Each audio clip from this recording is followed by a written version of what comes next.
Hey RACER fans, thanks for joining us, our weekly look back at great drivers, great races, great race cars.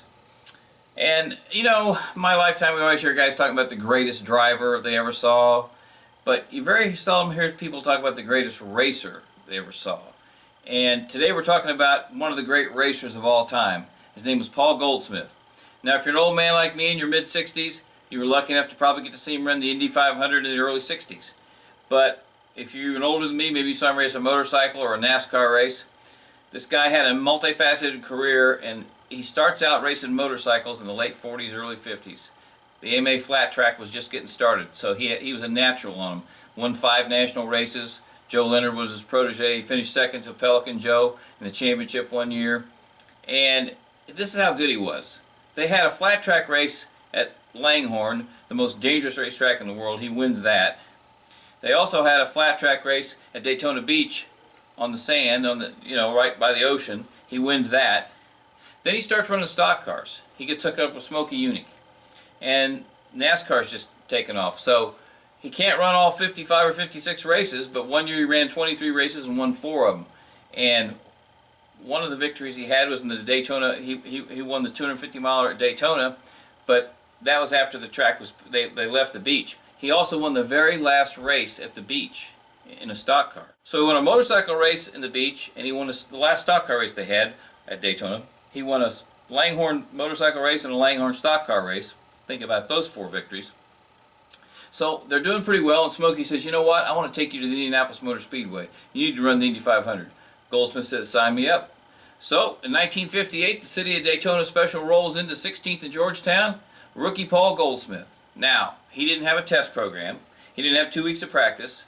He damn sure didn't have a simulator. He had a couple laps in a pace car, and they showed him where the groove was. He goes out, qualifies 16th. He's involved in the very first lap crash that claims the life of Pat O'Connor.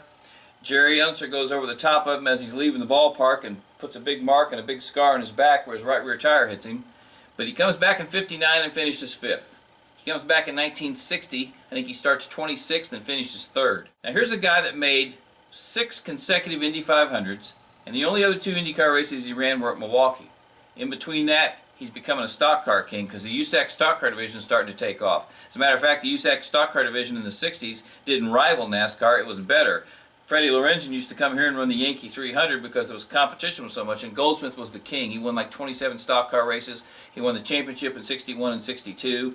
Him and Ray Nichols got hooked up, and you know, when you think about USAC stock car racing, McCluskey, Hurtubise, Norm Nelson, Foyt, Parnelli, the Unsers, that was a hell of an accomplishment. He's racing against all the big Indy 500 stars and beating them in stock car racing.